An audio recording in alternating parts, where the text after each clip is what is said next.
Assalamualaikum warahmatullahi wabarakatuh. Perkenalkan, nama saya Aminatul Khairiyah dari kelas PC 2020. Di sini saya akan mempresentasikan tentang eksistensi bahasa Indonesia sebagai bahasa nasional dan perkembangannya di era globalisasi. Materi ini saya ambil dari jurnal yang ditulis oleh M. Mukni Asapari dari IAIN Mataram. Materi yang dibahas adalah sebagai berikut. Yang pertama, perkembangan bahasa Indonesia, meliputi eksistensi bahasa Indonesia di masyarakat maupun era globalisasi. Kemudian ada dampak positif dan negatif globalisasi terhadap bahasa Indonesia, mengatasi perkembangan dan pemakaian bahasa Indonesia. Yang kedua, ada fungsi dan pengaruh bahasa Indonesia pada iptek pada era globalisasi, yang meliputi dampak positif dan dampak negatif. Kemudian ada kedudukan bahasa Indonesia pada era globalisasi dan keberadaan bahasa Indonesia pada era globalisasi. Yang terakhir adalah internasionalisasi bahasa dan pemartabatan bahasa Indonesia. Yang pertama, perkembangan bahasa Indonesia. Eksistensi bahasa Indonesia sebagai bahasa nasional dalam pergaulan pada era globalisasi perlu diperhatikan oleh masyarakat Indonesia, karena keberadaannya semakin lama semakin pudar. Banyak masyarakat Indonesia yang menggunakan bahasa gaul untuk anak muda, di kalangan bisnis atau pejabat menggunakan bahasa selain bahasa Indonesia, yaitu bahasa asing. Kemudian ada eksistensi bahasa Indonesia di masyarakat dan era globalisasi. Pertama, di masyarakat. Di era globalisasi saat ini, bahasa Indonesia semakin populer dan memunculkan kosakata-kosakata baru yang membuat eksistensi bahasa Indonesia semakin menurun. Banyak dari masyarakat yang lebih menggunakan bahasa gaul dan bahasa asing yang didapat dari televisi ataupun sosial media. Yang kedua, eksistensi bahasa Indonesia di era globalisasi.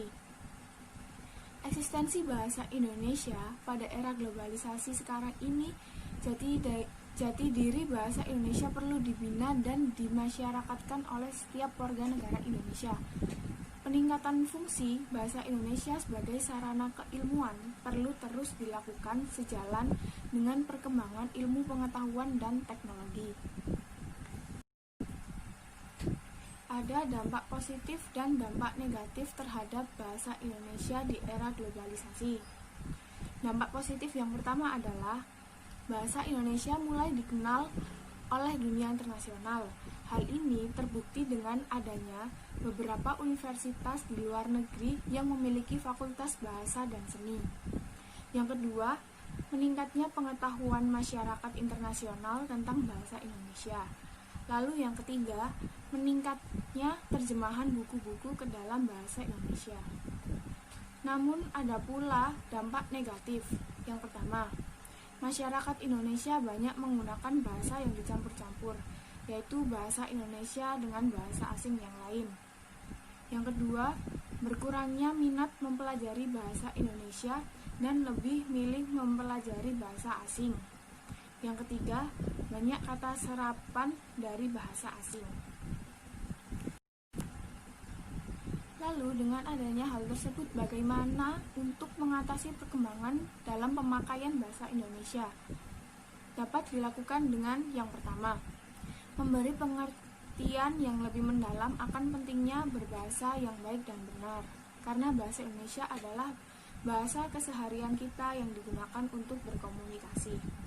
Yang kedua, menanamkan sikap cinta bahasa sendiri pada anak-anak atau remaja. Yang ketiga, inilah yang paling utama, dimulai dari diri kita sendiri. Kemudian, belajar bahasa Indonesia berbasis ICT, yaitu Information Communication and Technology. Pembelajaran ini untuk menunjang pembelajaran bahasa Indonesia dengan menggunakan teknologi terkini. Selanjutnya ada fungsi dan pengaruh bahasa Indonesia pada iptek pada era globalisasi. Di era ini, perkembangan ilmu pengetahuan dan teknologi sangat cepat, sehingga membuat pergeseran pada bahasa Indonesia. Apalagi dalam teknologi informasi banyak menggunakan bahasa asing, terutama bahasa Inggris, karena bahasa Inggris adalah bahasa internasional.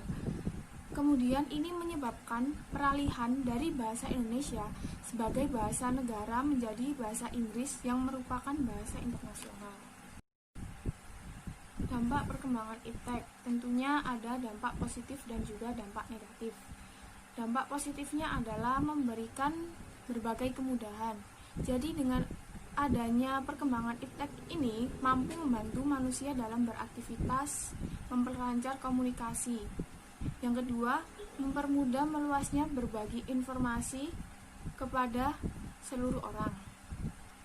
Namun ada dampak negatifnya, yaitu maraknya jejaring sosial ini membuat kejahatan sosial juga semakin banyak. Lalu hilangnya budaya tradisional. Banyak masyarakat memilih meninggalkan budaya tradisional dan lebih suka budaya-budaya modern yang tentunya juga terpengaruh dari dunia luar. Lalu ada kedudukan bahasa Indonesia pada era globalisasi. Bahasa Indonesia memiliki kedudukan yang sangat penting dan paling tinggi di Indonesia karena kedudukannya berada di atas bahasa-bahasa daerah yang lain. Selain itu, di dalam Undang-Undang Dasar 1945 tercantum pasal khusus mengenai kedudukan bahasa Indonesia yang menyatakan bahwa bahasa negara ialah bahasa Indonesia. Kemudian, keberadaan bahasa Indonesia pada era globalisasi. Keberadaannya bahasa Indonesia pada saat ini sangat perlu dibina dan dimasyarakatkan oleh setiap warga negara Indonesia.